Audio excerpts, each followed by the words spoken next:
দর্শক, এই মুহূর্তে রাজধানীর মৎস্য ভবনের সামনে আছেন আমাদের সিনিয়র রিপোর্টার নিয়াজ মাখদুম। সরাসরি কথা বলবো তার সাথে। নিয়াজ, আজকের বিক্ষোভ কর্মসূচির এই মুহূর্তের অবস্থা সম্পর্কে আমাদেরকে জানাবেন।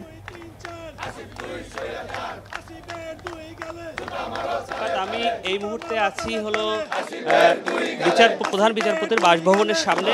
এইখানে নেতাকর্মীরা জড়ো হয়ে বিক্ষোভ কর্মসূচি গ্রহণ করছেন এবং গতকালকে এই কর্মসূচি বিকেল 5টায় শেষ হয়েছিল, কিন্তু আজকের যে কর্মসূচি, এই কর্মসূচি লাগাতার হওয়ার সম্ভাবনাই বেশি। এখন পর্যন্ত যে সিদ্ধান্ত আমরা জানতে পেরেছি, সেই সিদ্ধান্ত হলো রাত 10টা পর্যন্ত এই কর্মসূচি অব্যাহত চলবে।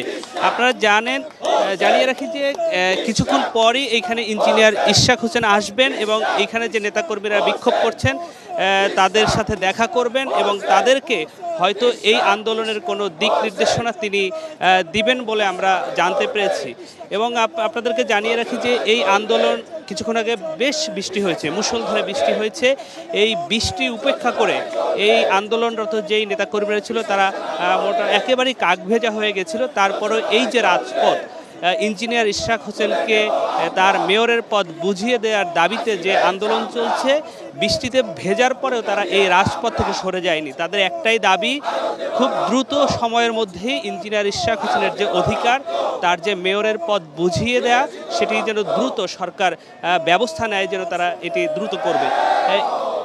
তো এই ছিল আমার কাছে সবশেষ তথ্য। নতুন কোনো তথ্য আসলে আমি আপনাদেরকে আবারও জানিয়ে দিব। ধন্যবাদ। মৎস্য ভবনের সামনে থেকে জানাচ্ছিলেন নিয়াজ মাখদুম।